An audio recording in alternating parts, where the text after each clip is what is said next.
আর রোগে আমারই পাইল। বলে না এরকম? নামাজ রোজা করি, দান সদকা করি, হজ করি, আর আমার এই রোগটাই পাইলো, এই রোগ সারেই না। আশ্চর্য কথা, রোগ দিয়ে আল্লাহ মানুষের ঈমান পরীক্ষা করেন। ধৈর্য ধরতে হবে।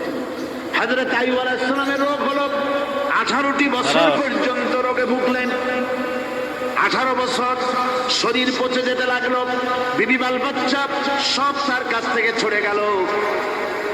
গ্রামের লোকেরা তাকে তাড়ায় দিল, জঙ্গলের ভিতরে তিনি কাটাতে লাগলেন। এরপরে তিনি কষ্টে অস্থির হয়ে গেলেন, কোন শেকায়েত আল্লাহর দরবারে তোলেন নাই। বলেছেন, আয় আল্লাহ পাক, আমি দারুণ ভাবে রোগগ্রস্ত হয়ে পড়েছি, আর তুমি রহমান রহিম। হযরত আইয়ুব আলাইহিস সালাম 18টি বছর রোগ ভোগ করার পর যখন তিনি লক্ষ্য করলেন শুধু শরীরের ভিতরেই পোকা না, এবার পোকা জিহ্বার মধ্যে শুরু হয়ে গেছে, জিহ্বায় পোকা ধরেছে, গায়ের গোশতে পোকা, পুষ পোকা, পচে পচে শরীর পড়তেছে, জিহ্বার মধ্যেও পোকা হয়ে গেছে।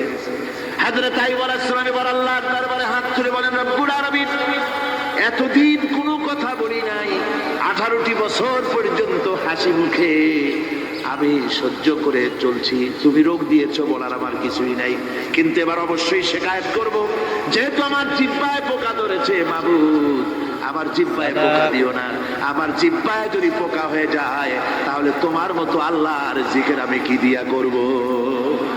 আয় আল্লাহ, জিহ্বাটা সুস্থ রাখো যাতে করে তোমার জিকির করতে পারি। সুবহানাল্লাহ।